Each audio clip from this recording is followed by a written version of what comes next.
Hello बच्चों, कैसे हो आप लोग। और मैं आपका नुसर वापस आ चुका हूँ एक और नई वीडियो लेके आप लोगों के लिए। तो पिछली कुछ वीडियोस में हमने कुछ इंपॉर्टेंट टॉपिक्स डिस्कस करे थे। एक चैप्टर, एक आपका बहुत ही मेन चैप्टर जो कि बीकॉम के लिए बहुत ही रेलेवेंट था, ब्रांचेस, वो हमने कंप्लीट किया था। आज की जो है हमारी वीडियो है, ये होने वाली है BCom honours 11th and 12th class सबके लिए। तो इस वीडियो को बड़े ध्यान से देखिएगा। ये वीडियो आपके बहुत ही बेसिक कॉन्सेप्ट्स को स्ट्रॉन्ग करने के लिए बनाई जा रही है और ये डलेगी हमारी एनईएस एकेडमी के यूट्यूब चैनल पे। तो लेट्स बिगिन। तो आज के हमारे चैप्टर का नाम है बेटा फाइनल अकाउंट्स। इस फाइनल अकाउंट्स को हम लोग फाइनेंशियल स्टेटमेंट्स भी बोल सकते हैं। जब हम लोग 11th क्लास में होते तो हमारे बुक में ये फाइनल अकाउंट्स के नाम से होता है, और सिमिलरली जब हम लोग इसी चैप्टर को आगे लेके 12th क्लास में आते हैं तो फाइनेंशियल स्टेटमेंट के नाम से ये चैप्टर हमारे बुक्स में शो होता है। हालांकि हमको नाम से नहीं, हमको इसके कंटेंट से मतलब है। तो सबसे पहले समझ लेते हैं कि फाइनल अकाउंट्स क्या होते हैं। Final accounts are the public documents issued by the company having financial information about it. बेटा क्या होता है फाइनल अकाउंट्स? देखिए, एक कंपनी होती है, एक ऑर्गेनाइजेशन होती है, एक बिजनेस होता है।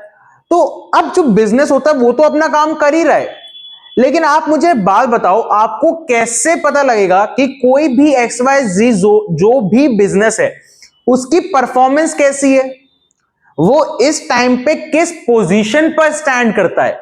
तो यही सब कुछ चेक करने के लिए हमको क्या देखनी पड़ती है? हमको उसकी देखनी पड़ती है फाइनेंशियल स्टेटमेंट्स, या फिर कहूं फाइनल अकाउंट्स। ठीक है जी। तो हमको वो चीज चेक करनी पड़ती है। अब ये चीज रेलेवेंट किन किन लोगों के लिए? आप एक बार इमेजिन करो अपने आप को एज एन इन्वेस्टर। आपको किसी कंपनी में अपना पैसा लगाना है। अब भैया ऐसे तो नहीं जाके किसी भी कंपनी में पैसा लगा देंगे। हमारी मेहनत का पैसा है, कमाई का पैसा है, बहुत मेहनत खून पसीने से कमाई हुई है। तो कैसे हम लोग डिसाइड करें कि हमको किस कंपनी में पैसा लगाना चाहिए? सब लोग कहते हैं कि यार शेयर मार्केट में बहुत रिस्क है। बिल्कुल रिस्क है, लेकिन उस रिस्क को आप मिनिमाइज भी तो कर सकते हो। कैसे मिनिमाइज करेंगे? हम मिनिमाइज करेंगे ऐसे कि जहां हम लोग इन्वेस्ट कर रहे हैं उसके बारे में हम पूरी नॉलेज ले ले। हम अच्छे से ये समझ ले कि वो कंपनी कैसा परफॉर्म कर रही है पिछले कुछ सालों में, अभी, कि यार कल को हम उसका एक अंदाजा तो लगा सके कि क्या मुझे प्रॉफिट होगा भी कि नहीं होगा। उसी के लिए चेक किया जाता है क्या? उस कंपनी के फाइनल अकाउंट। तो इन्वेस्टर के पॉइंट ऑफ व्यू से बेटा ये कितना इंपॉर्टेंट है ना। तो आगे और कौन कौन लोगों के इसकी यूज पड़ती है वो हम इस चैप्टर में आगे देखेंगे। फिलहाल आगे क्या लिखता है वो देखते हैं। In other words, financial statement oblique financial accounts are the statement showing position of the company. देखिए वही बात है जो मैंने अभी आपसे कही कि जो हमारी फाइनेंशियल स्टेटमेंट्स होती है ये क्या शो करती हैं? ये एक कंपनी की, एक ऑर्गेनाइजेशन की, एक बिजनेस की, एक फर्म की क्या शो करती हैं कि उसकी पोजीशन क्या है, उस कंपनी की पोजीशन क्या है। कैसे बताती है पोजीशन? उसको जब हम आगे इसके अकाउंट्स के बारे में सीखेंगे तब समझेंगे। अब मेन बात की यूजर्स ऑफ फाइनेंशियल स्टेटमेंट। बेटा कौन कौन हमारी फाइनेंशियल स्टेटमेंट का यूजर होता है? क्यों कंपनी को फाइनेंशियल स्टेटमेंट पब्लिक करनी पड़ती है? किस किस को काम पड़ता है मेरी फाइनेंशियल स्टेटमेंट से? अगर मैं एक कंपनी हूं तो मुझे भी तो बताओ कौन कौन ऐसा पर्सन है जो मेरी फाइनेंशियल स्टेटमेंट देख रहा है, और क्यों चाहिए उसको मेरी फाइनेंशियल स्टेटमेंट। सबसे पहला बेटा, सबसे इंपॉर्टेंट पर्सन, इन्वेस्टर्स। मेन तो हमारे फाइनेंशियल स्टेटमेंट का काम ही हमारे इन्वेस्टर्स को है।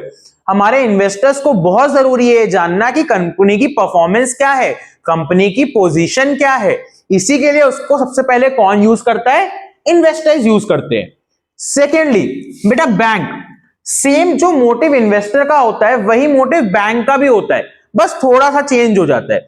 इन्वेस्टर चाहता है कि यार मैं अगर पैसा इसमें अपना इन्वेस्ट करता हूं तो क्या मुझे रिटर्न मिलेगा, कितना मुझे रिटर्न मिलेगा, कहीं पैसा डूब तो नहीं जाएगा। और बैंक का क्या मोटिव है? बैंक का मोटिव है कि यार कंपनीज आती हैं, बड़े बड़े बिजनेसेस होते हैं, आते हैं कि यार हमको लोन चाहिए। आपको पता है जो कंपनीज होती हैं, बड़ी बड़ी बिजनेसेस होते हैं, उनके लोन को छोटे मोटे लोन नहीं होते, करोड़ों में लोन होता है, 100 करोड़ के लोन होते हैं। तो क्या बैंक उनको ऐसे ही लोन दे दे कि हाँ ये लो ले जाओ 100 करोड़, हमारा तो बाप का पैसा है? नहीं ना बेटा, पब्लिक का पैसा होता है ना बैंक के अंदर, तो उनको भी सोच समझ के लोन देना पड़ता है। तो क्या चेक करती है बैंक कि हाँ हम इस कंपनी को लोन दे कि ना दे? उसके फाइनेंशियल स्टेटमेंट्स। कि क्या इस कंपनी के पास इतना पैसा, इतने एसेट्स हैं अभी कि अगर मैंने इसको लोन दे दिया तो क्या फ्यूचर में मुझे वापस आ सकता है। ये बात जानने के लिए बैंक चेक करते हैं क्या, कंपनी की फाइनेंशियल स्टेटमेंट्स। थर्ड यूजर होता है बेटा क्रेडिटर्स। कौन होते हैं सर क्रेडिटर्स? बेटा क्रेडिटर्स वो पर्सन होते हैं जिनसे मैंने उधार लिया हुआ है। ठीक है सर, उधार तो मैंने बैंक से भी लिया हुआ है, क्या दैट मींस बैंक भी मेरी क्रेडिटर है? बेटा बात आपकी एकदम सही है कि उधार मैंने बैंक से भी लिया है। जो उधार मैं बैंक से लेता हूं ना उसको मैं बैंक लोन के नाम से दिखाता हूं। तो सर क्रेडिटर्स में किसको दिखाते हैं? बेटा हम लोग क्रेडिटर्स में दिखाते हैं मेरे सप्लायर्स, मेरे बिजनेस के सप्लायर्स। किसी ने मुझे, मैं किसी से गुड्स खरीदता हूं, मैं किसी भी सप्लायर से गुड्स खरीदता हूं और उसको गुड्स मैंने खरीदता हूं क्रेडिट पर। क्रेडिट पर मतलब उधार पर। मैं उसको पैसे में गुड्स नहीं लेता, मैं क्या करता हूं पहले गुड्स लेता हूं, उनको बेचता हूं, जो मेरा पैसा आता है या फिर कुछ एक पीरियड के बाद उसको पेमेंट करता हूं। तो जो पीरियड, जिस पीरियड में मैंने उससे उधार ले रखा है उतने पीरियड तक वो क्या है मेरा, वो मेरा क्रेडिटर है। उस टाइम पीरियड के लिए वो मेरा क्या बन जाता है, क्रेडिटर बन जाता है, उसको क्रेडिटर कहते हैं। तो बेटा उनको भी जरूरी है क्रेडिटर्स को देखना, क्यों? उनको भी तो पता लगे कि कहीं ये बंदा की कंपनी डूब जाए, भाई ये तो भाग गया मेरा पैसा लेके, नहीं ना, उनको भी एक एश्योरिटी चाहिए। ऐसे ही नहीं कोई बंदा उधार देता, उनको भी अपनी एश्योरिटी चाहिए कि ये मेरा पैसा सही में वापस करेगी कि नहीं करेगी। उसके लिए वो लोग चेक करते हैं क्या, फाइनेंशियल स्टेटमेंट्स। देन कस्टमर्स, बेटा इनको चेक करनी होती है अपनी ब्रांड की परफॉर्मेंस। अरे यार हमको बहुत पसंद है यार, कोका कोला पीना बहुत अच्छा लगता है, तो उसके लिए हम उसकी ब्रांड की परफॉर्मेंस भी चेक करते हैं। काफी लोग होते हैं यार जो लोग चेक करते हैं कि क्या हमारी ब्रांड सही चल रही है, क्या हमारी ब्रांड ऐसा तो नहीं है कि ये डूब रही है, क्योंकि ब्रांड की लॉयल्टी होती है कस्टमर्स के अंदर, उनको वो ब्रांड बहुत पसंद होती है। और कल को इन्हीं कुछ कस्टमर्स में से तो कुछ लोग इन्वेस्टर बनने वाले हैं, तो उनके अपने मोटिव्स है फाइनेंशियल स्टेटमेंट चेक करने के। देन गवर्नमेंट, गवर्नमेंट को तो बेटा हमसे एक ही काम हो सकता है, टैक्स लेना। गवर्नमेंट का तो एक ही काम होता है, तो यहां पे भी गवर्नमेंट का वही काम है। गवर्नमेंट को चेक करना है कि कितनी मेरी टोटल इनकम है, कितनी मेरी टोटल इनकम है, ताकि गवर्नमेंट उस पर टैक्स चार्ज कर सके। लास्ट में आता है जनरल पब्लिक। जनरल पब्लिक बेटा मतलब हम सब लोग, हम में से ही कोई लोग उधार देने वाले हैं। ठीक है, एक टर्म होती है बेटा डिबेंचर्स। देखिए आज मैं आपको एक चीज बताता हूं, हम लोग इन्वेस्टर्स के बारे में तो सुनते हैं, और इन्वेस्टर्स के बारे में सुनते हैं ना, हमारे दिमाग में एक ही बात आती है, क्या पता है, शेयर्स। क्या बात आती है, शेयर्स। तो बेटा इन्वेस्टमेंट सिर्फ शेयर्स में ही नहीं की जाती, इन्वेस्टमेंट करने के लिए काफी और भी तरीके होते हैं, और उनमें से ही, उन तरीकों में से ही एक नाम होता है डिबेंचर्स। उन तरीकों में से ही एक नाम होता है डिबेंचर्स। तो क्या होते हैं डिबेंचर्स सर, बताइए हमको। बेटा मैंने बैंक से लोन ले लिया, उसको बैंक लोन कहते हैं। मैंने अपने सप्लायर से उधार पर माल ले लिया, उसको क्रेडिटर्स कहते हैं। तो सर डिबेंचर्स मतलब बेटा जब मैं जनरल पब्लिक से पैसा उठाता हूं, लेकिन शेयर्स के फॉर्म में नहीं, उनको एक सर्टिफिकेट, एक डिबेंचर इशू करके जब मैं उनसे पैसा उठाता हूं तो उसको क्या कहते हैं, डिबेंचर्स कहते हैं। तो सर क्या ये डिबेंचर्स भी शेयर्स वाला एकदम नेचर रखते हैं? नहीं, इनका नेचर अलग होता है बेटा। क्या होता है डिबेंचर्स का नेचर सर? ये हमारे लिए एक फिक्स एक्सपेंस हो जाते हैं, ये हमारे लिए फिक्स एक्सपेंस है। क्या है, फिक्स एक्सपेंस। मतलब बेटा आपने सुना होगा सर शेयर हमने खरीदे, हमारा पैसा डूब गया। क्यों डूब जाता है शेयर में पैसा? क्योंकि शेयर होल्डर को पैसा वापस करना कंपनी के लिए लायबिलिटी नहीं होती। शेयर होल्डर मतलब जब हम किसी कंपनी के शेयर्स होल्ड कर लेते हैं तब हम उस कंपनी के मालिक बन जाते हैं। बेटा बताओ अगर लॉस हो रहा है तो क्या मालिक अपना हिस्सा लेके निकलता बनता है कि होने दे कंपनी को लॉस? नहीं ना, जब लॉस होता है तो मालिक अपना प्रॉफिट नहीं ले सकता। तो वही बात है, जब इक्विटी शेयर्स ने मेरे अंदर पैसा लगाया है, इक्विटी शेयर्स मतलब बेटा दो तरीके के शेयर्स होते हैं, उनको हम आगे समझते हैं, फिलहाल समझेंगे सिर्फ शेयर होल्डर वर्ड से। जब शेयर होल्डर्स ने मेरी कंपनी में पैसा लगाया और मुझे हुआ लॉस, तो उन लोगों को मैं पैसा नहीं दूंगा, इसी टाइम पे तो पैसा डूबता है। लेकिन डिबेंचर्स क्या होते हैं बेटा? डिबेंचर्स ने मुझे लोन दिया है, उन्हें नहीं मतलब कि मेरा प्रॉफिट हो रहा है कि लॉस, उन्होंने क्या दिया है, सिर्फ लोन दिया है। इनके ऊपर होता है फिक्स इंटरेस्ट। क्या होता है इनके ऊपर? फिक्स इंटरेस्ट होता है सर। फिक्स इंटरेस्ट मतलब बेटा चाहे मुझे लॉस हो चाहे कुछ भी हो, मुझे अगर इनको इंटरेस्ट पे करना है तो करना है, क्योंकि ये क्या होता है, लोन होता है। कोई मेरे शेयर्स नहीं खरीदे इसने, ये मेरे मालिक नहीं है, इन्होंने मेरे को उधार दिया है। उधार दिया है तो मुझे उधार वापस करना पड़ेगा, चाहे मुझे लॉस हो चाहे मुझे प्रॉफिट हो। ठीक है जी, तो ये होता है डिबेंचर। फिलहाल अपने पॉइंट पे वापस आते हैं। और ये डिबेंचर्स क्योंकि हम लोग जनरल पब्लिक से ही लेते हैं, इसलिए जनरल पब्लिक को भी क्या होता है बेटा, नीड होती है फाइनेंशियल स्टेटमेंट्स चेक करने की। चलिए ये तो हो गई हमारी थोड़ी सी थ्योरी की बात, जो कि जानना हर चैप्टर में जरूरी होता है। अब हम आते हैं अपने मेन पार्ट पे कि सर कौन कौन से ऐसे अकाउंट्स होते हैं जिनको फाइनल अकाउंट्स या फिर फाइनेंशियल स्टेटमेंट्स कहा जाता है। ऐसे कौन से अकाउंट है जिन्हें फाइनल अकाउंट्स या फिर फाइनेंशियल स्टेटमेंट्स कहा जाता है। तो बेटा ऐसे अकाउंट होते हैं, इसके अंदर 3 अकाउंट इन्वॉल्व होते हैं। पहला होता है आपका ट्रेडिंग अकाउंट, दूसरा होता है प्रॉफिट एंड लॉस अकाउंट, और तीसरा होता है बैलेंस शीट। बेटा इस प्रॉफिट एंड लॉस अकाउंट को हम लोग P&L अकाउंट भी बोल देते हैं, और इसी को एक और नाम भी दिया जाता है, उसको बोलते हैं बेटा इनकम स्टेटमेंट। क्या बोलते हैं उसको? उसको बोलते हैं इनकम स्टेटमेंट। क्यों इनकम स्टेटमेंट? जब हम इसका फॉर्मेट समझेंगे ना तब समझ में आएगा अपने आप कि इसको इनकम स्टेटमेंट क्यों कहा जाता है। थर्ड चीज मेरी बैलेंस शीट। बेटा बैलेंस शीट का भी एक और नाम है, इसको बोला जाता है पोजीशन स्टेटमेंट। क्या बोला जाता है? Position statement. क्यों बेटा? क्योंकि ये बताती है मेरी पोजीशन ऑफ द कंपनी। मेरी कंपनी आज कहां स्टैंड कर रही है, मेरी कंपनी की आज पोजीशन क्या है, ये कौन बताता है? ये बैलेंस शीट बताती है। कैसे बताती है उसको जब हम नीचे समझेंगे ना, अब देखते हैं कि कैसे बताती है। सबसे पहला अकाउंट कौन सा था बेटा? Trading account. तो सर कैसे बनता है ट्रेडिंग अकाउंट और इसका मतलब क्या होता है? देखो बेटा, ट्रेडिंग का मतलब होता है कि आपने ट्रेड वर्ड सुना होगा कि ऐसे लोग ना बहुत ट्रेडिंग करते हैं। देखो वहीं से मैं इसको लिंक करूंगा, इसको समझने की कोशिश करेंगे। ट्रेडिंग का मतलब क्या होता है? हमने शेयर खरीदा, शेयर बेचा, शेयर खरीदा, शेयर बेचा। होल्ड करने का उसमें कोई भी मोटिव नहीं होता, उसमें एक दिन में बेचे जाते हैं शेयर, खरीदे बेचे, खरीदे बेचे, होल्ड नहीं होता। इन्वेस्टमेंट और ट्रेडिंग में यही डिफरेंस होता है, ठीक है ना। तो अब इसका नाम क्यों है सर ट्रेडिंग अकाउंट? बेटा हमारे बिजनेस में बहुत सारी ट्रांजैक्शंस होती है, तो ट्रेडिंग अकाउंट पर्टिकुलरली उन ट्रांजैक्शंस को रिकॉर्ड करता है जो कि मेरे डेली बिजनेस से रिलेटेड है। मतलब जिनका काम सिर्फ माल खरीदने और माल बेचने में हुआ है, सिर्फ वही आइटम्स रिकॉर्ड होती हैं कहां पर? मेरे ट्रेडिंग अकाउंट के अंदर। इसलिए इसका नाम क्या होता है? ट्रेडिंग अकाउंट होता है। क्यों? क्योंकि इसके अंदर मैं सिर्फ माल ला रहा हूं और बेच रहा हूं, इसके अलावा मेरा और कोई भी काम नहीं होता है ट्रेडिंग अकाउंट के अंदर। एक तरीके से ट्रेडिंग अकाउंट मेरी ऑपरेटिंग आइटम्स को रिकॉर्ड करता है बेटा। कौन से आइटम्स को?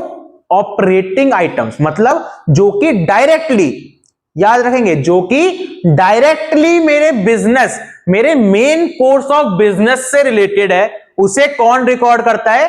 ट्रेडिंग अकाउंट रिकॉर्ड करता है। तो कैसे बनता है ट्रेडिंग अकाउंट?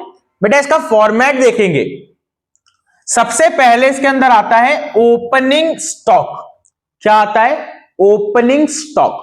स्टॉक का मतलब क्या होता है? स्टॉक का मतलब होता है बेटा मेरे गुड्स, मेरा माल जो मैं बेचने के लिए लेके आया हूं। फॉर एग्जाम्पल मेरा काम है बेटा चेयर्स बनाने का और बेचने का। चलो बनाने की यहां बात नहीं करेंगे, हम बात करेंगे सिर्फ बेचने की। मेरा काम है कि मैं चेयर्स खरीदता हूं और उन्हें फर्दर मार्केट में सेल कर देता हूं। तो बेटा जब मैं चेयर्स खरीदता हूं तो मेरे लिए स्टॉक क्या हुआ? मेरे लिए स्टॉक हुआ क्या? चेयर्स। मेरे लिए स्टॉक हुआ क्या? चेयर्स। क्योंकि मेरा माल क्या है? मैं किस चीज को बेच के पैसा कमा रहा हूं? मैं चेयर्स को बेच के पैसा कमा रहा हूं। तो मेरे लिए क्या हुआ स्टॉक? मेरी चेयर्स मेरे स्टॉक में। तो ओपनिंग स्टॉक बेटा कुछ माल ऐसा होगा ना जो मेरे पास पड़ा रहता होगा। ऐसा तो नहीं है कि मैं 100 कुर्सियां खरीद के लाया और 100 की 100 बेच दी। मैं कुछ कुर्सियां खरीद के लाया, कुछ बिकी, कुछ अभी भी मेरे स्टॉक में पड़ी हुई हैं। तो वही चीज होती है बेटा ये ओपनिंग स्टॉक। अब पिछले साल कुछ बचा होगा तो वही तो इस साल का ओपनिंग स्टॉक बचा बना होगा। इससे एक पॉइंट हमको समझ में आता है क्या, एक साल का क्लोजिंग स्टॉक अगले साल का क्या बन जाता है, ओपनिंग स्टॉक बन जाता है। इसको थोड़ा सा आराम समझेंगे। आज मैं आपको सिर्फ बेसिक सारे इस चैप्टर के बताने वाला हूं बेटा। फॉर एग्जाम्पल ये है मेरा ईयर 2022 टू 2023। अच्छा, आप लोगों को ये तो पता होगा बेटा कि फाइनेंशियल ईयर को अकाउंटिंग में यूज किया जाता है। अब फाइनेंशियल ईयर क्या होता है सर, जिनको नहीं पता उनके लिए बता देता हूं बेटा। आपके हिसाब से जनरली ईयर क्या होता है, कैलेंडर ईयर होता है। क्या होता है कैलेंडर ईयर, जो कि 1 जनवरी से स्टार्ट होके और 31 दिसंबर तक जाता है, उसे क्या कहते हैं बेटा, उसे कहते हैं हम लोग कैलेंडर ईयर। तो सर फाइनेंशियल ईयर क्या होता है बेटा, फाइनेंशियल ईयर वो डेट होती है, वो ईयर होता है जो कि 1/4 यानी कि 1 अप्रैल से लेके कहां तक जाता है, 31 मार्च तक जाता है। 1 अप्रैल से लेके कहां तक जाता है, 31 मार्च तक जाता है। उसको हम लोग क्या कहते हैं, फाइनेंशियल ईयर कहते हैं। जनरली जब तक स्पेसिफाइड ना हो तब तक हमको क्या करना है, हमको अपने अकाउंटिंग के लिए कौन सा ईयर लेना है, फाइनेंशियल ईयर, कैलेंडर ईयर नहीं, फाइनेंशियल ईयर लेना है। ठीक है, याद रहेगा। चलो तो बेटा अब ये मेरा एक ईयर है 22 से लेके 23, कौन सी 22, 1/4/22 से लेके 31/3/23 तक मेरा ईयर चल रहा है बेटा। अब मेरे इससे पहले जो ईयर होगा, अब ऐसा भी तो पॉसिबल है मेरा बिजनेस यहीं स्टार्ट हुआ है। अगर मेरा बिजनेस यहीं स्टार्ट हुआ तो बेटा बहुत ही कॉमन सेंस की बात है कि मेरा कोई ओपनिंग स्टॉक नहीं होगा। इतना तो आप लोग समझ ही सकते हो। अगर मेरा बिजनेस खुला ही आ जाए तो कहां से ओपनिंग स्टॉक होगा, तो सिर्फ बेटा परचेज होगा कि मैं माल भर रहा हूं अभी और उसको बेचूंगा। लेकिन अगर ऐसा है कि मेरा बिजनेस पहले से ही चल रहा है, मेरा बिजनेस पहले से ही चल रहा है, मान लेते हैं 2021 से ही मेरा बिजनेस चल रहा है, 1/4/21। अब बेटा ये मत कहना कि सर ये 1/4 से 1/4 तक कैसे आ गया। बेटा 1/4 से एक दिन पहले को ही कहते हैं 31 मार्च, ठीक है ना। तो 1/4 से एक दिन पहले को ही कहते हैं 31 मार्च, जिसको मैं एक साल ही बोलूंगा, एक फाइनेंशियल ईयर ही है ये, एक दिन आगे जाने से वो चेंज नहीं हो गया। एक ये फाइनेंशियल ईयर, एक ये फाइनेंशियल ईयर, ठीक है। अब बेटा पिछले फाइनेंशियल ईयर में मैंने बिजनेस किया, बिजनेस करने के लिए मान लो मैं 20,000 रुपीज के गुड्स खरीद के लाया, ठीक है, या फिर हम कहते हैं 20,000 units, okay, not rupees, 20,000 units में खरीद के लाया। अगर मेरा पिछला एग्जांपल लिया जाए तो मैं 20,000 चेयर्स को खरीद के लेके आया, और ड्यूरिंग द ईयर बेटा, ड्यूरिंग द ईयर मैं कितनी चेयर्स बेच पाया, मैं 15,000 चेयर्स बेच पाया इन यूनिट्स, 15,000 चेयर बेच पाया। तो बेटा बताओ ओपनिंग स्टॉक, सॉरी इसका क्लोजिंग स्टॉक, ये था हमारा क्या, ओपनिंग स्टॉक, ये था क्या, ओपनिंग स्टॉक। तो बताओ यहां पर इस पॉइंट ऑफ पे मेरा क्लोजिंग स्टॉक कितना होगा, बताइए इस टाइम पे मेरा क्लोजिंग स्टॉक कितना होगा। सर जितना खरीद के लाए थे उसमें से जितना सोल्ड आउट कर दिया, क्या कर दिया, सोल्ड आउट, तो सर जितना बचा वो क्या हुआ, मेरा क्लोजिंग स्टॉक। तो कितना बचा सर, बचे 5,000 यूनिट्स। कितने बचे सर, 5,000 यूनिट्स।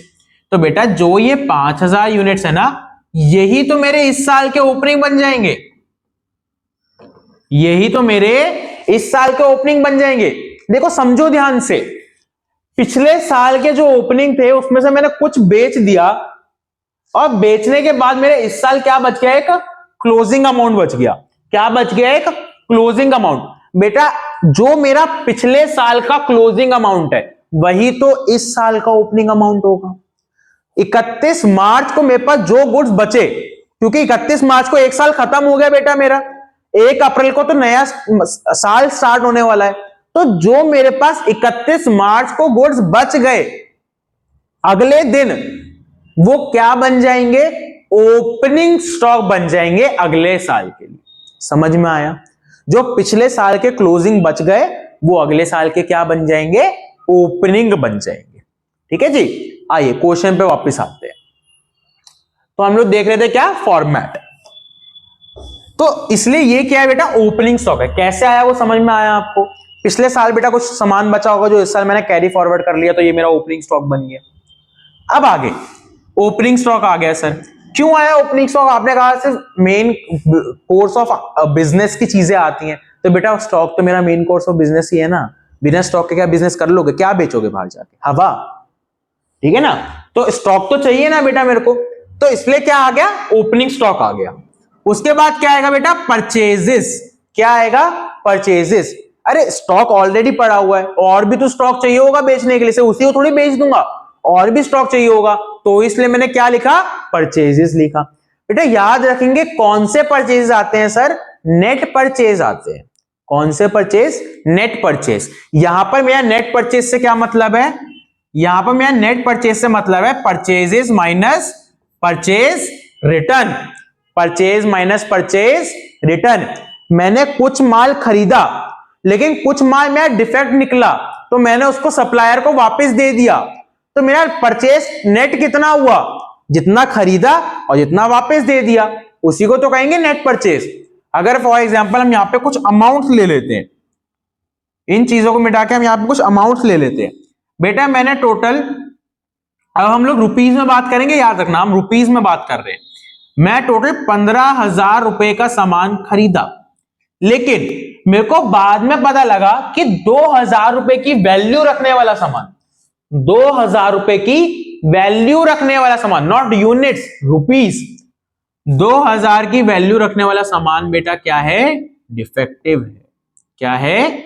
डिफेक्टिव, यानी खराब है, मेरे को माल नहीं बेच सकता मैं, वो खराब है, कस्टमर मारेगा मेरा मेरे को आके।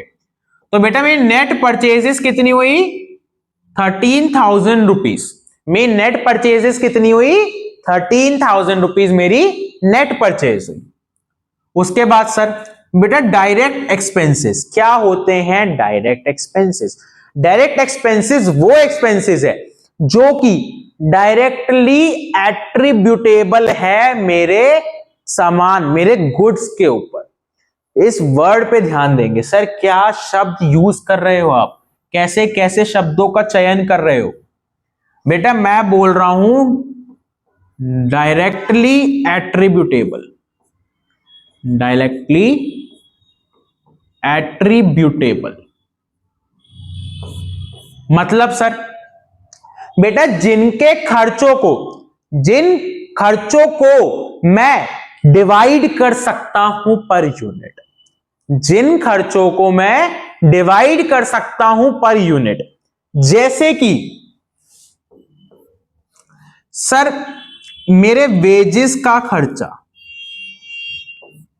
मेरे वेजेस का खर्चा, वेजेस मतलब सर बेटा वेजेस दी जाती है लेबर को जो कि सामान बना रही है। अगर आपका मैन्युफैक्चरिंग यूनिट नहीं है तो वो वेजेस दी जा रही है उन लेबर को जो लेबर आपके यहां पे आके सामान अनलोड करती है, जो आपके दुकान में सामान लगा रही है ताकि आप उसको बेच सको। याद रखना सेल्स पर्सन को मिलने वाली कंसिडरेशन, सेल्स पर्सन को मिलने वाली रेम्यूनरेशन को वेजेस नहीं कहते, उन्हें सैलरीज कहते हैं, जो कि एक फिक्स टाइम पीरियड में मिलती है। हर एक महीने बाद सैलरी मिलती है ना बेटा, उसे सैलरी कहते हैं। वेज किसको कहते हैं? जो दिहाड़ी, हिंदी में क्या बोलते हैं, दिहाड़ी, हर दिन का मिलता है ना, कि आपने आज काम किया ये लो 200 रुपए, आपने आज काम किया ये लो 200 रुपए, वो वेजेस होते हैं जो फिक्स टाइम पीरियड पे एक फिक्स जॉब के लिए मिलते हैं, उसे सैलरीज कहते हैं। तो डायरेक्ट एक्सपेंस क्या हुआ? डायरेक्ट एक्सपेंस हुआ सर वेजेस, नॉट सैलरीज। क्यों? बेटा आपने दिन में इतना सामान बेच दिया, आपका लड़का कभी बैठा हुआ है, कभी खाना खाने चला गया, कभी काम नहीं है, कभी एक साथ 10 यूनिट बेच दी, कभी बिल्कुल खाली बैठे, कभी सिर्फ एक ही यूनिट बेच पाए, तो क्या आप बांट सकते हो कि अगर मैं उसको 10,000 रुपए सैलरी देता हूं तो एक यूनिट पे उसकी कितनी सैलरी में यूज कर रहा हूं? क्या बांट सकते हो? नहीं बांट सकते सर। उसने एक टाइम पर 20 यूनिट बेच दी और एक टाइम पे एक ही यूनिट बेच पाया, तो कैसे मैं बांट दूं कि उसका एक यूनिट पे कितना खर्चा आ रहा है? तो सर क्या वेजेस बढ़ सकती हैं? हाँ बिल्कुल वेजेस बढ़ सकती हैं। कैसे बढ़ सकती हैं? बेटा वेजेस दी किस ले जाती है कि ये लो 1 घंटे का पैसा है। क्या है? 1 घंटे का पैसा है। अब वो पर्सन आके, वो लेबर आके 1 घंटे में कितने सामान बना देगी मेरे गुड्स के कितना प्रोड्यूस कर देगी, उसके हिसाब से मैं लगा सकता हूं ना कि उसका 1 यूनिट प्रोड्यूस करने में कितना रुपए आया।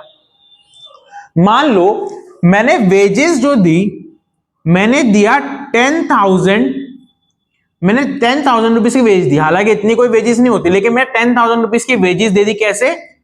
पर मंथ दे दी बेटा। कैसे दे दी? पर मंथ दे दी। चलो, और पूरे मंथ में मेरी 1 लाख यूनिट्स प्रोड्यूस हुई। पूरे मंथ में कितनी यूनिट्स प्रोड्यूस हो गई सर? 1 लाख यूनिट्स प्रोड्यूस हो गई। ठीक है जी। तो क्या आप मैं यहां से निकाल सकता हूं कि मेरा 1 यूनिट बनाने में कितने का खर्चा आया? बिल्कुल सर, आप बड़े आराम से निकाल सकते हो। 10,000 रुपए का हमने खर्चा कर दिया और बनी कितनी? 1 लाख यूनिट्स बन गई सर। 10,000 रुपए का खर्चा कर दिया और बनी कितनी सर? 1 लाख यूनिट बनी। तो बेटा कितना रुपए पड़ा 1 यूनिट को बनाने के लिए? Sir 0.1 rupees. लेबर का खर्चा है हर यूनिट पर। लेबर का खर्चा है हर यूनिट पर। देखो दोबारा देखो मैंने क्या किया, ध्यान से देखो। इतने की बेटा मैं वेजेस देता हूं पर मंथ। पर मंथ में इतनी वेजेस देता हूं कि 10,000 रुपए दिहाड़ी पर मैं आपको रखूंगा। उस पूरे महीने में मेरी 1 लाख यूनिट्स प्रोड्यूस हुई। उस पूरे महीने में 1 लाख यूनिट्स प्रोड्यूस हुई। तो बेटा मैं कैसे निकालूं कि मेरे कितने रुपए 1 यूनिट को बनाने में लग रहे हैं? 10,000 रुपए तो 1 लाख यूनिट्स बनाने में लगे ना। तो सर 1 यूनिट बनाने में कितने रुपए लग रहे हैं? आराम आराम से 10,000 रुपए लगे 1 लाख यूनिट को बनाने में। तो 1 यूनिट को बनाने में कितने रुपए लगेंगे, उसको कैसे निकालेंगे? 10,000 divide by 1 lakh equals to 0.1 rupees per unit. तो मेरी लेबर कितनी यूज हो रही है बेटा? 0.1 रुपीस पर यूनिट। ठीक है, तो देखो हम बांट पाए ना लेबर को आराम से, इसलिए ये क्या है? मेरा डायरेक्ट एक्सपेंस। क्या है? मेरा डायरेक्ट एक्सपेंस है। ठीक है जी, तो वो होते हैं डायरेक्ट एक्सपेंस। और सेकेंडली, अब सर ये मेरे बिजनेस से कैसे रिलेटेड है? अरे बेटा बिजनेस का मतलब सामान बेचना। देखो मैं हर चीज सामान के अकॉर्डिंग ले रहा हूं। देखो सामान सामान सामान, तो सामान बना कौन रहा है? लेबर बना रही है, यानी वेजेस तो आएंगे ना। और कौन कौन सी आइटम है सर जो डायरेक्ट हमारे डायरेक्ट एक्सपेंसेस में आती हैं? बेटा आप एक फैक्ट्री से सामान उठाकर अपने शोरूम में, अपने दुकान में लेकर आए। फैक्ट्री से उठाया और दुकान में लेके आए, उसका खर्चा आपने पे किया है। तो बेटा वो खर्चा क्यों हो रहा है? वो खर्चा हो रहा है परचेज करने के लिए। वो खर्चा हो रहा है परचेज करने के लिए। अब जब मैं वो गाड़ी से यहां तक सामान लेके आ रहा हूं तो वो खर्चा हुआ परचेज करने के लिए। और परचेज तो मेरे डायरेक्टली काम है ना बेटा, मेरे बिजनेस का काम है, मेरी ऑपरेटिंग एक्टिविटी है। तो इसलिए वो जो खर्चा मैंने सामान अपनी दुकान तक लाने में करा, वो भी क्या है? Direct expense. वो भी क्या है? डायरेक्ट एक्सपेंस है। अब ये तो बेटा बात हो गई लॉजिक समझने की। पर सर अगर हमको वैसे समझना हो कि अगर पेपर में आ गया तो हम कैसे समझे कि कौन सा डायरेक्ट एक्सपेंस है? बहुत सारे एक्सपेंसेस गिवन है सर, हम कैसे समझे कि डायरेक्ट एक्सपेंस है? बेटा आराम से ना याद कर लो 2 चीजें। डायरेक्ट एक्सपेंस वो एक्सपेंस है जो या तो मेरी डायरेक्टली फैक्ट्री के काम से रिलेटेड हो रहा है। सर फैक्ट्री के काम मतलब बेटा डायरेक्टली मैन्युफैक्चर करने के काम से, उसको क्या कहेंगे? फैक्ट्री का काम। तो या तो वो डायरेक्टली मेरे फैक्ट्री के काम पे लग रहा है, या फिर डायरेक्टली वो कहां लग रहा है सर? परचेज पे लग रहा है। डायरेक्टली कहां लग रहा है सर? परचेज पे लग रहा है।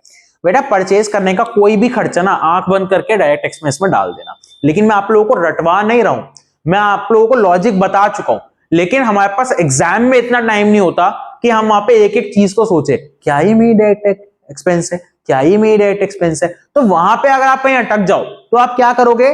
क्या वो खर्चा मेरी फैक्ट्री से रिलेटेड है? हाँ तो डाल दो, नहीं तो मत डालो। क्या वो खर्चा परचेज से रिलेटेड है? हाँ तो डाल दो, नहीं तो मत डालो। ठीक है जी। फिर आगे सर, फिर बेटा मैंने जब परचेज को इंक्लूड किया तो क्या सेल्स नहीं इंक्लूड करूंगा?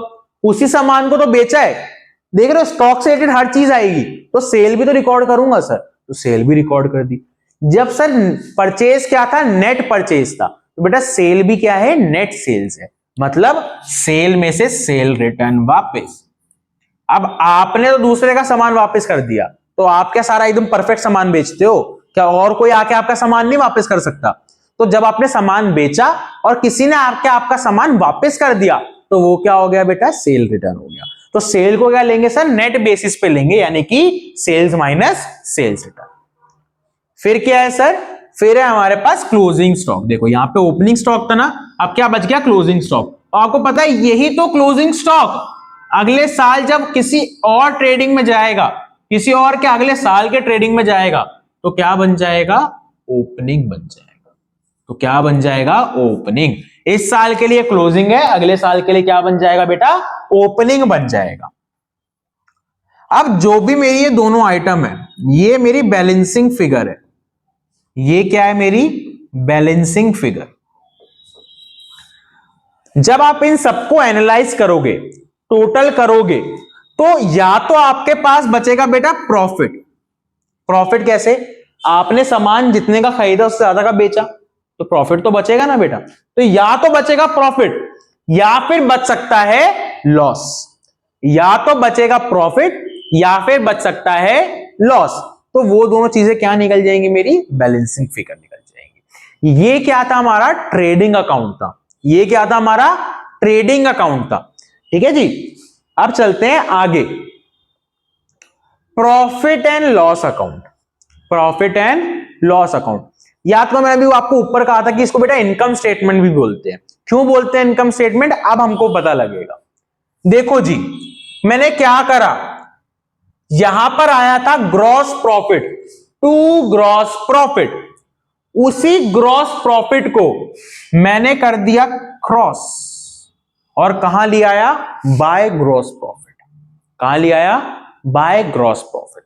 सिमिलरली बेटा अगर यहां पे लॉस आया होता, तो इस लॉस को भी मैं क्रॉस करके कहां लिया था?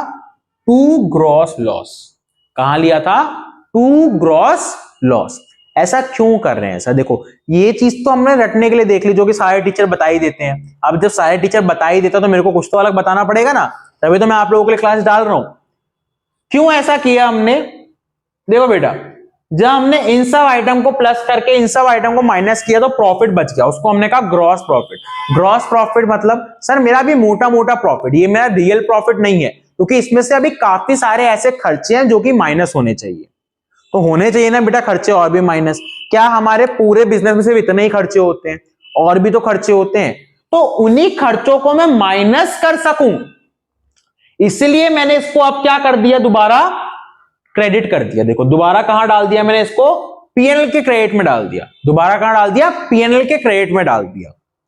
और इस साइड सारे क्या रिकॉर्ड कर लिए मैंने? अपने एक्सपेंसेस। ये क्या है बेटा? सारे मेरे एक्सपेंसेस है। ये क्या है? सारे एक्सपेंसेस। जो भी अदर एक्सपेंसेस, जो भी एक्सपेंसेस डायरेक्ट एक्सपेंस नहीं थे, जो भी एक्सपेंसेस वहां से बच गए, उन्हीं एक्सपेंसेस को क्या कहते हैं? Indirect expenses. क्या कहते हैं? Indirect expenses. और वो इनडायरेक्ट एक्सपेंस कौन से होते हैं? ये सारे होते हैं। इसको छोड़ के बेटा, इसको छोड़ के बाकी सारे क्या है? मेरे इनडायरेक्ट एक्सपेंसेस है। तो अब मैं क्या करूंगा? अपने प्रॉफिट में से सारे इनडायरेक्ट एक्सपेंसेस माइनस कर दूंगा। बेटा तो ऊपर तो मैंने कोई इनकम भी रिकॉर्ड नहीं की थी। देखो ध्यान से देखो, एक प्रॉफिट के अलावा क्या मैंने कोई और इनकम इंक्लूड करी? नहीं सर। तो क्या मेरे बिजनेस में और कोई इनकम ही नहीं हो सकती? क्या मेरे बिजनेस में और कोई इनकम नहीं हो सकती? सर डायरेक्ट इनकम नहीं हो सकती, बिल्कुल सही कह रहे हो। और कोई डायरेक्ट इनकम नहीं है, सिर्फ सेल से जो प्रॉफिट आएगा वही मेरी डायरेक्ट इनकम है। लेकिन इनडायरेक्ट इनकम भी तो हो सकती है, मतलब खर्चे डायरेक्ट भी और इनडायरेक्ट भी, और इनकम सिर्फ डायरेक्ट। ये तो बहुत नाइंसाफी है। इसलिए इनडायरेक्ट इनकम भी होती है। कौन सी इनडायरेक्ट इनकम? सर किसको कहते हैं इनडायरेक्ट इनकम? बेटा वो इनकम जो कि मेरे ऑपरेशन ऑफ बिजनेस से नहीं आ रही, जो मेरा मेन काम है उससे जो इनकम नहीं आ रही, वो मेरी इनडायरेक्ट इनकम है। जैसे कि सर इंटरेस्ट रिसीव। बेटा मैंने कहीं पे इन्वेस्टमेंट कर दी, मैंने कहीं पे क्या कर दी? इन्वेस्टमेंट कर दी, वहां से मुझे इंटरेस्ट मिल रहा है। या फिर मान लो मैंने किसी को उधार दे दिया, उधार देना कोई मेरा काम नहीं है, लेकिन मैंने किसी को उधार दे दिया अपना दोस्त समझ के, अब वो मुझे ब्याज दे रहा है, मतलब वो मुझे इंटरेस्ट दे रहा है। तो बेटा है तो वो मेरी इनकम ही ना, मेरी कंपनी की इनकम, क्योंकि लोन भी मेरे कंपनी के नाम पे उसको दे दिया।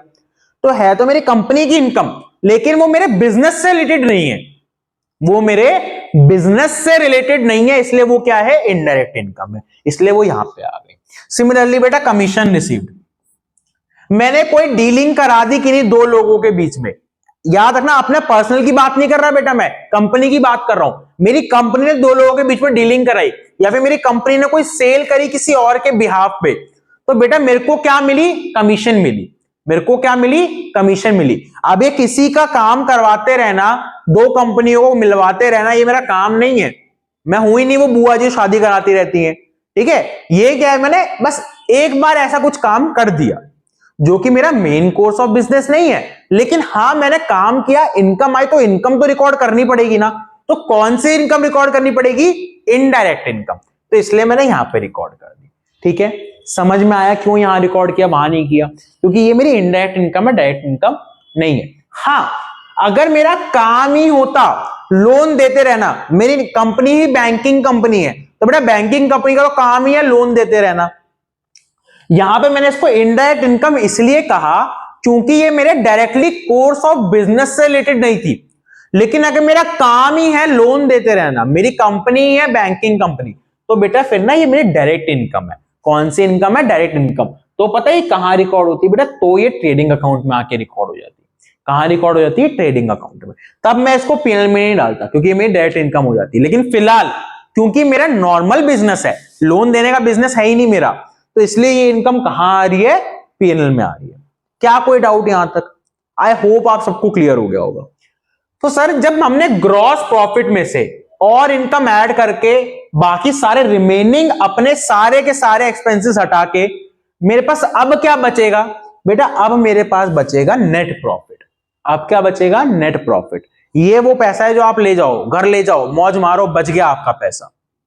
ठीक है जी, अब क्या बचा, नेट प्रॉफिट बचा।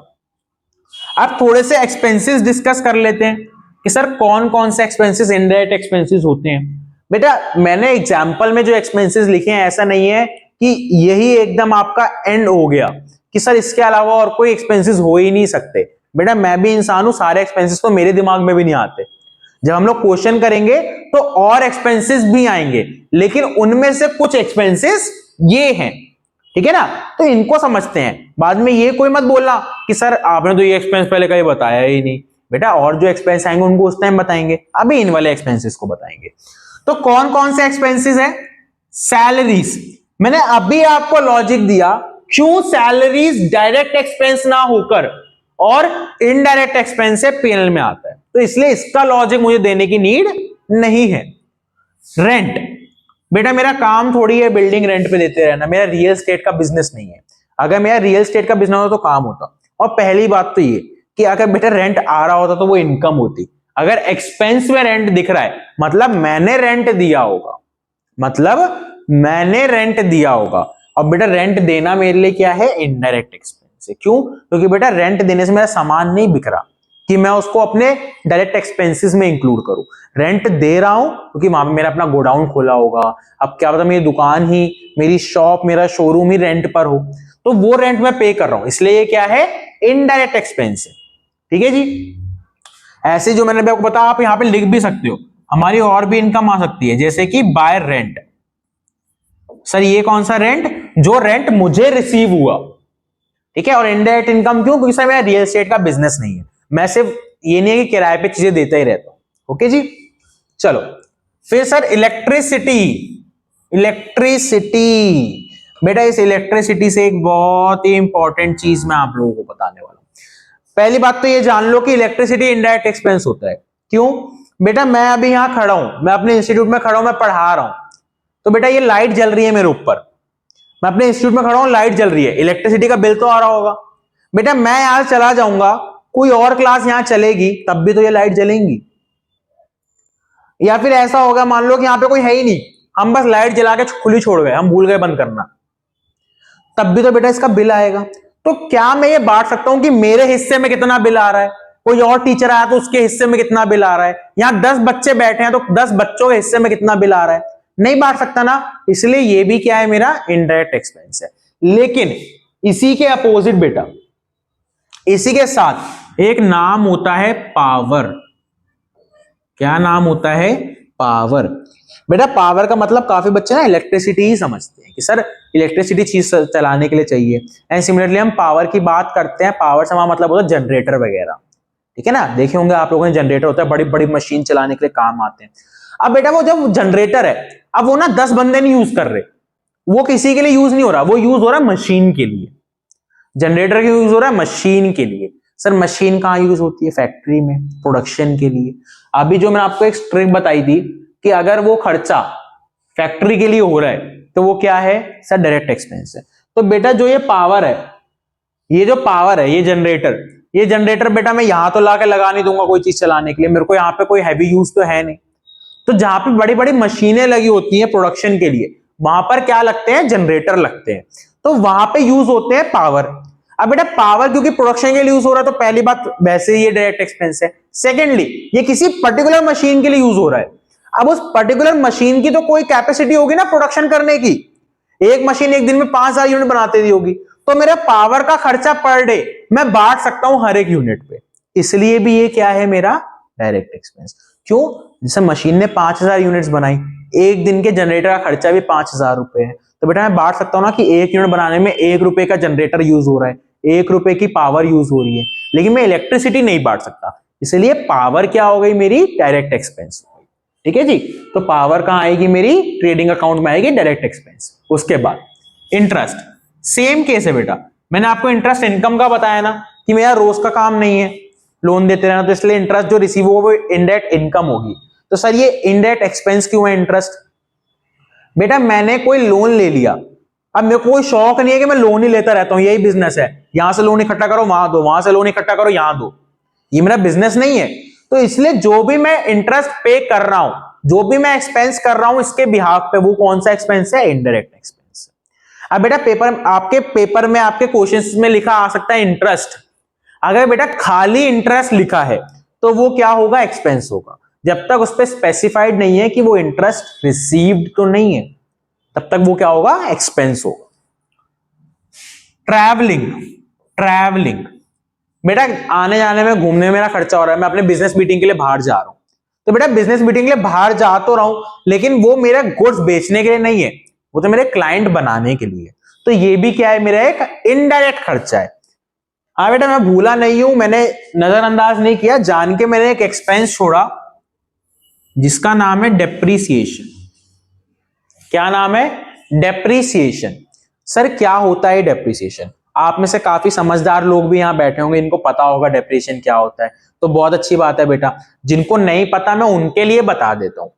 बेटा डेप्रीसिएशन मतलब होता है जब हम लोग कोई एसेट खरीदते हैं, जैसे कि फॉर एग्जाम्पल आप लोगों ने एक गाड़ी खरीदी।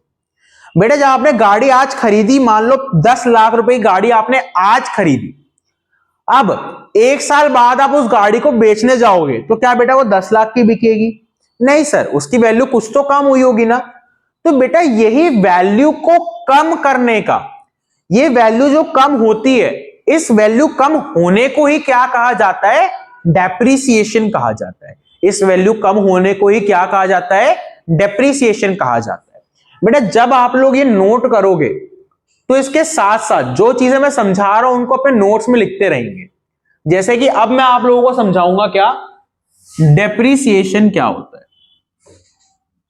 तो जब हम लोग ये नोट करेंगे ना, हम जब फॉर्मेट्स बनाएंगे तो उसी के नीचे नोट्स डालकर ये भी लिख लेंगे कि डेप्रीसिएशन क्या होता है, ताकि हम इसको लॉन्ग टर्म तक याद रख सके, भूले ना बार बार। डेप्रीसिएशन बेटा, मैं डेप्रीसिएशन ना 2 तरीके से हो सकता है, या तो यूसेज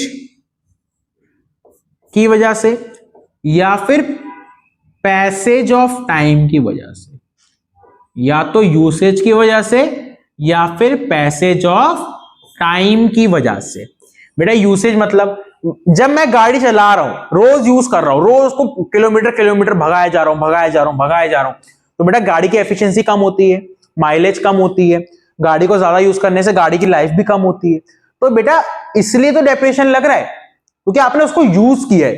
तो सर क्या करे, गाड़ी लाए खड़ी कर दे, फिर तो वो कभी जिंदगी भर खराब ही नहीं होगी, है ना। ये मस्त आइडिया है, गाड़ी ले आके खड़ी कर देते हैं, फिर देखते हैं कौन डेप्रिसिएशन लगा लेगा। नहीं बेटा, जब चाहे आप चीज को यूज करो चाहे ना करो, उस पर डेप्रिसिएशन जरूर लगेगा, क्योंकि या तो आपने उसको यूज किया है या फिर उसे समय बीत गया, पैसेज ऑफ टाइम हो गया, उसे समय बीत गया, इसलिए भी उसे क्या कर देंगे, डेप्रिशिएट कर देंगे। तो डेप्रिसिएशन लगेगा कब, या तो यूज हुआ हो या फिर पैसेज ऑफ टाइम हो गया और टाइम बीत गया हो उसे काफी, तब भी क्या लगेगा, डेप्रिसिएशन लगेगा। तो सर डेप्रिसिएशन क्या होता है, बेटा डेप्रिसिएशन मेरा एक इनडायरेक्ट एक्सपेंस होता है जो कि लगता है मेरे एसेट्स पर। डेप्रिसिएशन किस पे लगाया जाता है sir, depreciation is charged on assets. Depreciation is charged on assets. बेटा डेप्रिसिएशन किस पे लगाया जाता है सर, डेप्रिसिएशन लगाया जाता है एसेट्स पर। जब एसेट्स की वैल्यू रिड्यूस होती है उसको हमको रिकॉर्ड करना होता है, तो उसको हम क्या कहते हैं, डेप्रिसिएशन कहते हैं।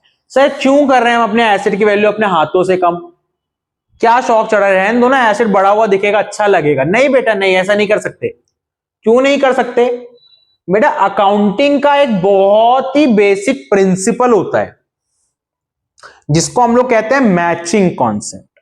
उसका मतलब क्या होता है कि हर एक इनकम के बदले एक्सपेंस होना ही चाहिए और हर एक एक्सपेंस के बदले इनकम होनी ही चाहिए।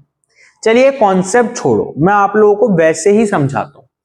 बेटा मैंने यहां सेल करी, सेल, तो आप देख रहे हो इसका मतलब क्या है, इस सेल के बदले जितने भी एक्सपेंसेस हुए उन्हें मैंने रिकॉर्ड किया। इस सेल को करने के लिए, इस इनकम को लेने के लिए जितने भी डायरेक्ट एक्सपेंसेस लगे, परचेज भी डायरेक्ट एक्सपेंस है, डायरेक्ट एक्सपेंसेस तो डायरेक्ट एक्सपेंसेस है ही, जितने भी एक्सपेंसेस डायरेक्टली लग रहे हैं इस इनकम को कमाने के लिए, उसको मैंने यहां रिकॉर्ड कर लिया। लेकिन इसी इनकम को कमाने के लिए, बेटा सेल करने के लिए, इसी इनकम को कमाने के लिए मेरे कुछ इनडायरेक्ट एक्सपेंस भी लग रहे हैं, तो उनको भी माइनस करना बहुत ही जरूरी है। मैंने सामान बनाया, उसे बेचा, उससे प्रॉफिट कमाया। बेटा सामान बना मशीन में, सामान बना मशीन में, तो बेटा मशीन की भी तो एक लाइफ है, मशीन की भी तो लाइफ कम होती है, मशीन का भी तो रेट कम होता है। तो उस मशीन की कितनी यूज हुई, ध्यान से समझेंगे, एकदम बहुत ही आराम से समझेंगे मेरी बात। बेटा सामान बनाने में मशीन का भी तो इस्तेमाल हो रहा है, यानी कि मशीन की भी लाइफ यूज हो रही है, मशीन भी कंज्यूम हो रही है। कितनी मशीन कंज्यूम हुई कैसे पता लगाऊं, कैसे उसको लगाऊं अपनी सेल्स के बदले। मैंने कहा ना इनकम के बदले एक्सपेंस शो करना पड़ता है, तो सर कैसे एक्सपेंस शो करूं मशीनरी का, बेटा मशीनरी का एक्सपेंस शो करने को ही डेप्रिसिएशन कहा जाता है। मैं ये दिखूंगा कि मेरी मशीन एक साल में कितने प्रोडक्ट बना देती है, मतलब इससे क्या पता लगेगा कि एक प्रोडक्ट बनाने में मेरी मशीन कितनी यूज हो रही है। मेरी मशीन एक साल में कितने प्रोडक्ट बना देती है और एक साल में मेरी मशीन पे कितना खर्चा है। तो जितना खर्चा मेरी मशीन में एक साल पे है और एक साल में जितने यूनिट्स बना देती है, तो इससे मैं क्या निकाल लूंगा कि एक यूनिट पर मेरी मशीन कितनी खर्च हो रही है। ठीक है जी। डेप्रिसिएशन की कैलकुलेशन कैसे होती है इसको हम बहुत अच्छे से समझेंगे जब हम लोग डेप्रिसिएशन चैप्टर करेंगे। फिलहाल हम लोग फाइनल अकाउंट्स कर रहे हैं, तो यहां पे हमसे डेप्रिसिएशन का मतलब समझेंगे कि उस इनकम जो मेरी सेल की इनकम है उसके बदले मेरे को अपनी मशीन का खर्चा रिकॉर्ड करना है, इसलिए क्या रिकॉर्ड कर रहा हूं, डेप्रिसिएशन रिकॉर्ड कर रहा हूं। ठीक है जी, इसलिए ये डेप्रिसिएशन यहां पे आ रहा है। तो ये हुआ हमारा पीएनएल, और इन्हीं के बैलेंसिंग फिगर में, इन्हीं के बैलेंसिंग फिगर में क्या बचता है बेटा, नेट प्रॉफिट, नेट लॉस भी बच सकता है। Similar case as above, net profit या फिर नेट लॉस भी बच सकता है। ठीक है जी, एक बार यहां तक हम रिवाइज कर लेते हैं, देन हम लोग आगे बढ़ेंगे। जल्दी से देखते हैं कि हमने अभी तक क्या क्या पढ़ लिया। हम लोगों ने स्टार्ट किया बेटा अपना चैप्टर फाइनल अकाउंट्स।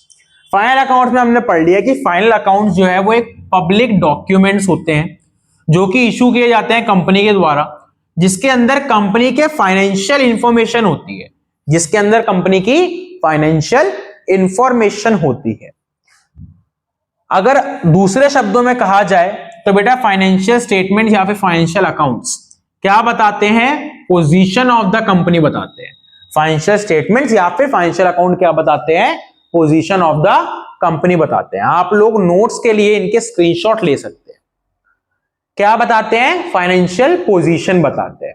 उसके बाद हमने बात करी बेटा कौन कौन लोग होते हैं जिनको फाइनेंशियल अकाउंटिंग की फाइनल अकाउंट्स या फिर फाइनेंशियल स्टेटमेंट्स की जरूरत पड़ती है। किस किस को फाइनल अकाउंट्स या फिर फाइनेंशियल स्टेटमेंट की जरूरत पड़ती है? इन्वेस्टर्स, क्योंकि उनको इन्वेस्ट करना है। बैंक्स, क्योंकि उन लोगों को हमको लोन देना है तो वो भी चाहते हैं कि हमारी कंपनी कैसा काम कर रही है वो लोग देख ले। क्रेडिटर्स, क्योंकि उन लोगों से तो बेटा मैंने उधार पे माल लिया हुआ है तो उनको भी देखना है कि मेरा पैसा वापस कर पाएगा कि नहीं कर पाएगा। कस्टमर्स, उनको बेटा अपनी ब्रांड की परफॉर्मेंस देखनी है, मेरी ब्रांड कैसा परफॉर्म कर रही है। उनको ये ब्रांड बहुत पसंद है, बहुत ब्रांड लॉयल्टी है उनके अंदर, तो उन लोगों को क्या चेक करना है कि मेरी ब्रांड की परफॉर्मेंस कैसी चल रही है। Fifth, government. बेटा गवर्नमेंट को काम होता है कि क्या हम लोग कोई गलत काम तो नहीं कर रहे, हमारी असल में इनकम कितनी हुई कि वो टैक्स चार्ज कर सके। वो किस लिए यूज होता है? इसलिए गवर्नमेंट यूज करती है क्या? हमारी फाइनेंशियल स्टेटमेंट। जनरल पब्लिक, बेटा जनरल पब्लिक को क्या काम है? बेटा जनरल पब्लिक को काम है कि जनरल पब्लिक से भी हम लोग लोन लेते हैं। जनरल पब्लिक से लोन लेने को क्या कहते हैं? डिबेंचर्स कहते हैं। क्या कहते हैं? डिबेंचर्स कहते हैं।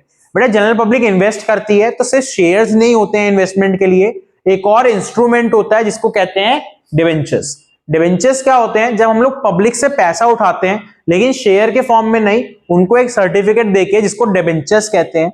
डिबेंचर्स पर फिक्स इंटरेस्ट होता है, यानी कि इसकी जो हमारे लिए डिबेंचर का एक्सपेंस, यानी कंपनी के लिए डिबेंचर का एक्सपेंस, और जनरल पब्लिक जिन्होंने डिबेंचर्स खरीदे हैं, जिन्होंने कंपनी को पैसा दिया है, उनके लिए एक फिक्स इनकम होती है।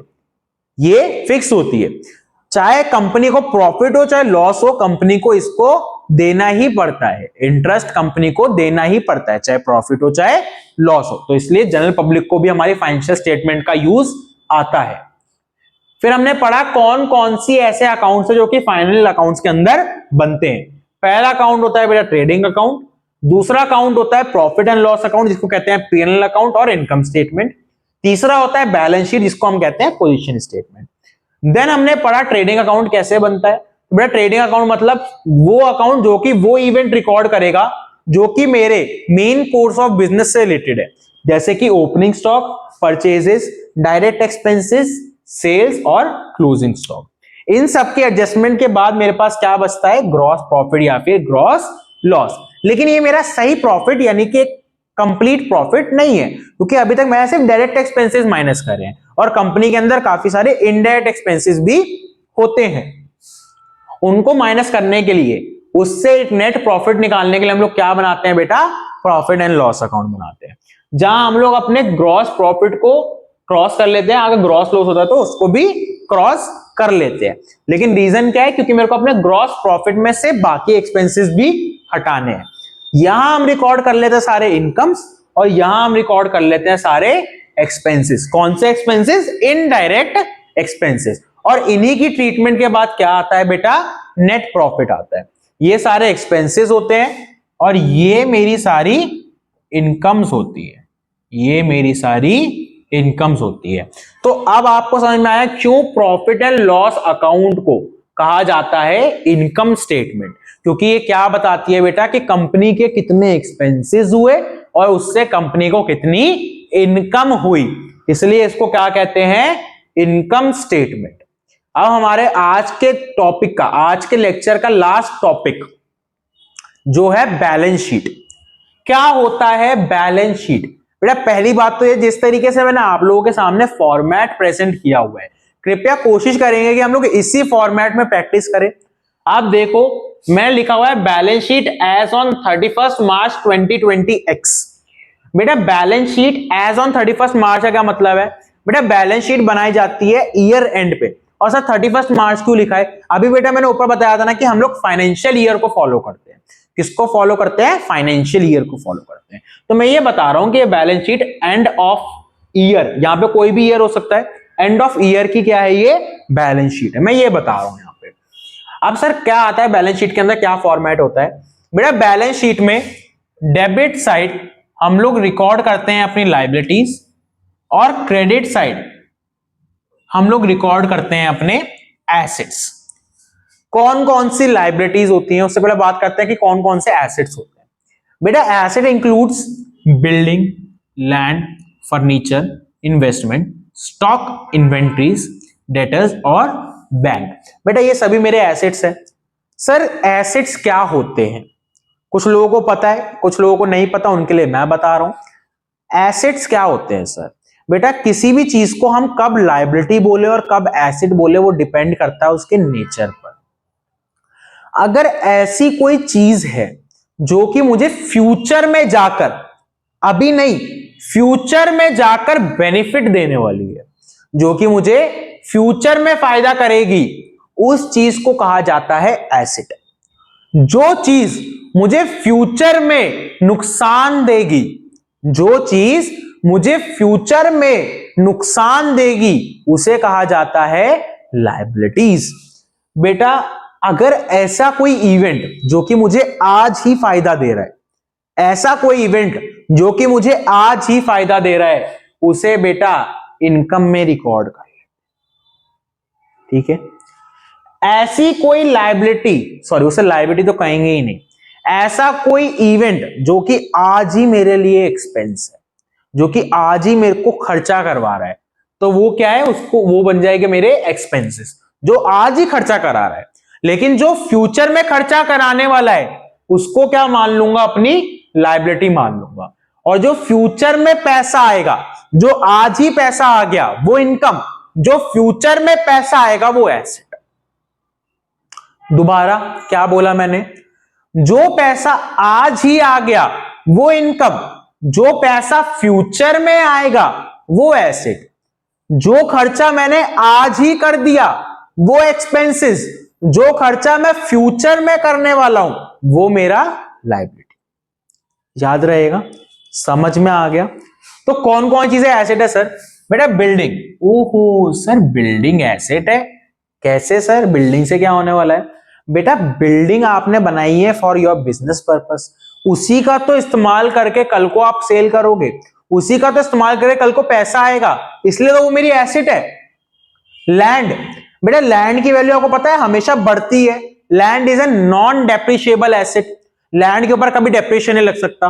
बिल्डिंग के ऊपर डेप्रिशिएशन लग सकता है, फर्नीचर के ऊपर लग सकता है, लेकिन लैंड के ऊपर इन 99% केसेस कभी भी डेप्रिसिएशन नहीं लगता है। यानी कि लैंड की वैल्यू हमेशा बढ़ती ही रहती है। तो बेटा है ना फ्यूचर बेनिफिट। आज लैंड खरीदी 1 करोड़ की, कल को उसकी वैल्यू 1.5 करोड़ हो जाएगी, तो हुआ ना फ्यूचर बेनिफिट। तो इसलिए क्या है, मेरा एसेट है। सिमिलरली बेटा फर्नीचर खरीदा क्योंकि मेरे काम आने वाला है, उससे मुझे आगे प्रॉफिट होने वाला है, तो क्या हुआ, वो एसेट हुआ। इन सब चीजों का इसलिए यहां पे आने का मतलब है क्योंकि इन सब से मुझे क्या है, फ्यूचर बेनिफिट। सर स्टॉक से कैसे? बेटा इसी को तो बेचने वाला हूं, इसी को तो बेचने वाला हूं, तभी तो होगा क्या, फ्यूचर बेनिफिट। सर ये डेटर्स क्या होते हैं? आप नए नए शब्द बताए जा रहे हो, बेटा सीखने पड़ेंगे ना। सर डेटर्स क्या होते हैं? क्रेडिटर्स मैंने आपको बताया जिनसे मैंने उधार पर सामान खरीद लिया, वो मेरे क्रेडिटर्स।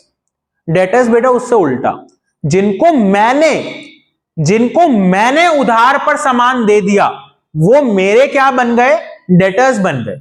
जिनसे मैंने उधार पर सामान ले लिया वो मेरे क्रेडिटर्स, जिनको मैंने उधार पर सामान दे दिया वो मेरे डेटर्स। ठीक है जी। अब डेटर्स को उधार पे सामान दिया, यानी कल को वो मुझे पैसा देंगे ना। आज उधार पे दे दिया, कल को तो पैसा देंगे, तो जब कल को पैसा देंगे तो फ्यूचर से पैसा आने वाला है ना, फ्यूचर बेनिफिट है ना, इसलिए एसेट हो। यहां पर बेटा ऊपर छोड़ के पहले यहां देखेंगे क्रेडिटर्स। बेटा क्रेडिटर से मैंने आज उधार पे सामान खरीदा, कल मुझे पेमेंट करनी पड़ेगी, फ्यूचर का खर्चा दिखाई दे रहा है अभी से, तो क्या कर लूंगा, लायबिलिटी। बैंक लोन, मैंने आज बैंक से लोन ले लिया, कल मुझे वापस करना पड़ेगा, तो क्या है, फ्यूचर लायबिलिटी। ओवरड्राफ्ट, अब सर ये कौन से नया शब्द ले आए? बेटा ओवरड्राफ्ट मतलब, जब ओवरड्राफ्ट ना बेटा एक फैसिलिटी होती है, जब हम लोग अपने बैंक अकाउंट में पड़े हुए पैसे से ज्यादा विड्रॉ कर सकते हैं। मेरे बैंक अकाउंट में सिर्फ 10,000 रुपए, लेकिन मैंने अपने बैंक से 20,000 रुपए विड्रॉ कर लिए। ये कुछ फैसिलिटीज होती है जो बिजनेस को दी जाती है, बिजनेस के लिए बनाई जाती है। मैंने 20,000 रुपए विड्रॉ कर लिए, तो 10,000 तो मेरे थे ही ना बेटा, 10,000 मैं बैंक के यूज कर रहा हूं, तो वो 10,000 रुपए क्या हो गए, मेरे ओवरड्राफ्ट हो गए। क्या हो गए, ओवरड्राफ्ट, यानी कि ओवर पैसा मैंने विड्रॉ कर लिया। तो ये भी क्या है, मेरी लायबिलिटी, कल को वापस करना है। डिबेंचर्स, डिबेंचर्स देखिए आ रहा है ना डिबेंचर्स, मतलब डिबेंचर्स मतलब क्योंकि मैंने पब्लिक से आज पैसा उठाया ना, कल को पब्लिक को भी वापस करना है तो मेरा वो भी लायबिलिटी हो गई। अब ये क्या है सर, व्हाट इज दिस, क्या है ये कैपिटल, क्या कैलकुलेशन ये आपने नीचे कर रखी है बेटा, ये कैपिटल ही है मेरा शेयर, मेरे शेयर का पैसा जो दुनिया ने, जो लोगों ने मेरे शेयर्स में इन्वेस्ट कर रखा है, उसी को क्या कह रहा हूं मैं, कैपिटल कह रहा हूं, उसी को क्या कह रहा हूं मैं, कैपिटल कह रहा हूं। सर तो ये कैपिटल में आपने क्या कर रखा है बेटा, कैपिटल का मतलब है ओनर्स फंड, कैपिटल का मतलब है ओनर्स फंड, यानी कि जो मालिकों का पैसा है। अब चाहे वो ऑलरेडी मालिक हो, चाहे बाद में शेयर्स खरीद के मालिक बने हो, जितना भी उनका पैसा है उसको क्या कहते हैं, कैपिटल कहते हैं। क्या कहते हैं, कैपिटल कहते हैं। बेटा जो ये प्रॉफिट हुआ, मुझे बताओ ये प्रॉफिट किसका है, सर ओनर्स का ही तो है। ये प्रॉफिट किसका है, सर ओनर्स का ही तो है। तो ये देखो ना बेटा, उनके कैपिटल में मैंने उनको प्रॉफिट दे दिया कि ऑलरेडी आपने इतना पैसा लगा रखा है और ये आपका और जो इस साल का प्रॉफिट आपने कमाया, माइनस कर रखा है बेटा मैंने ड्राइंग्स। सर अब एक और आप नया शब्द उठा के लिया है, क्या ये ड्राइंग्स, हमको तो वो ड्राइंग पता है जो हम लोग बनाते थे कागजों पे, क्या वही है क्या ये ड्राइंग, नहीं बेटा, ड्राइंग मतलब विड्रॉ कर लेना, ड्राइंग मतलब विड्रॉ कर लेना। कहां से विड्रॉ कर लेना, सर बैंक से विड्रॉ कर लेना, नहीं बेटा, मैंने अपने ओनर्स को, याद रखेंगे हमेशा बिजनेस और उसका बिजनेस पर्सन दोनों एक अलग अलग चीजें हैं, दोनों एक अलग अलग चीजें हैं। जब मैंने उसको कैपिटल रिकॉर्ड किया और उसके कैपिटल क्योंकि उसके प्रॉफिट से बढ़ेगा, जो प्रॉफिट मालिक को हुआ उससे उसका पैसा जो उसने ऑलरेडी बिजनेस में, अब मैं एक बिजनेस हूं जो ऑलरेडी मेरे मालिक ने मेरे अंदर इन्वेस्ट कर रखा है, अब इस साल क्योंकि उसको प्रॉफिट हुआ तो वो पैसा भी तो उसी का है, तो इसलिए उसकी कैपिटल उससे बढ़ जाएगी। लेकिन कुछ ऐसा पैसा जो मेरे मालिक ने बिजनेस में से निकाल लिया अपने यूज के लिए, बिजनेस में निकाल लिया अपने यूज के लिए, उसे क्या कहते हैं, ड्राइंग। यानी कि ड्राइंग का मतलब क्या हुआ, व्हेन द ओनर और proprietor withdraws the money from the business for his personal use. जब मालिक बिजनेस में से पैसा निकाल लेता है अपने पर्सनल यूज के लिए, उसे क्या कहते हैं, ड्राइंग कहते हैं। चलो सर समझ गए कि आपने कहा कैपिटल मालिक का पैसा है, कैपिटल बढ़ रही है नेट प्रॉफिट से, इसलिए नेट प्रॉफिट ऐड कर लिया। उसने पैसा निकाल लिया यानी कि जो मुझे पैसा उसको देना था, यानी कि जो उसका कैपिटल था वो कम हो गया। उसने पैसा जितना इन्वेस्ट किया मेरे अंदर, कंपनी के अंदर जितना मालिक ने पैसा इन्वेस्ट किया उसमें से कुछ निकाल लिया तो पैसा कम हो गया ना, इसलिए हमने माइनस कर दिया। प्रॉफिट होने से उसका पैसा और बढ़ गया तो इसलिए हमने प्लस कर दिया। सर हम इसको लायबिलिटी क्यों मानते हैं, क्यों हम कैपिटल को लायबिलिटी मानते हैं, क्योंकि बेटा मैंने क्या कहा, बिजनेस और उसका बिजनेस पर्सन दोनों अलग अलग चीजें हैं। क्योंकि उसने मेरे को पैसा इन्वेस्ट किया है मेरे अंदर, बेटा कंपनी के पॉइंट ऑफ व्यू से, बिजनेस के पॉइंट ऑफ व्यू से मुझे वो पैसा उसको वापस करना है, क्योंकि मैं एक सेपरेट लीगल एंटिटी हूं, मैं एक अलग लीगल पर्सनालिटी हूं और मेरा मालिक एक अलग लीगल पर्सनालिटी है। उसने मुझे पैसा मेरे अंदर इन्वेस्ट किया है, ये पैसा मेरा नहीं है, उसने इन्वेस्ट किया है, तो कल को मुझको उसको वापस करना है। इसलिए मैं इसको देखो कहां लिखता हूं, लायबिलिटी में लिखता हूं, इसलिए कहां लिखता हूं, लायबिलिटी में लिखता हूं। आज के लिए इतना ही, यही था हमारा टॉपिक, यही था हमारा कॉन्सेप्ट कि आज हमको समझना था कि फाइनल अकाउंट्स होता क्या है बेटा, क्या मतलब होता है, क्या डेफिनेशन होती है फाइनल अकाउंट्स की। उसके बाद कौन कौन से ऐसे बंदे होते हैं जिनको फाइनल अकाउंट्स की नीड है, कौन चाहते हैं मेरा फाइनल अकाउंट यूज करना, कौन से अकाउंट्स आते हैं फाइनल अकाउंट्स के अंदर। पहला था ट्रेडिंग अकाउंट, सेकंड था profit and loss account. Trading account से क्या आता है, ग्रॉस प्रॉफिट, और प्रॉफिट एंड लॉस अकाउंट से क्या आता है, नेट प्रॉफिट।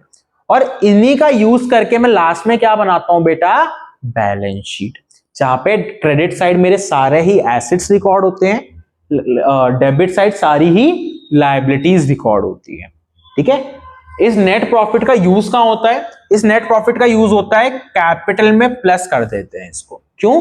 क्योंकि मेरे मालिक ने जो पैसा लगा रखा है ये प्रॉफिट भी उसी का है और मेरी लायबिलिटी और बढ़ गई है, ठीक है ना, इसलिए हम इसको यहां लिख देते हैं। और ये होता है मेरा फाइनल डिस्क्लोजर, क्या? Balance sheet. बैलेंस शीट हमारा लास्ट अकाउंट होता है फाइनल अकाउंट का, ठीक है जी। तो ये था हमारा फॉर्मेट। इसके ऊपर नेक्स्ट वीडियो में हम लोग और क्वेश्चंस प्रैक्टिस करेंगे जिससे हमारी कॉन्सेप्ट क्लैरिटी और बढ़ेगी। अभी हमने सिर्फ एक फॉर्मेट सीखा है, ठीक है जी।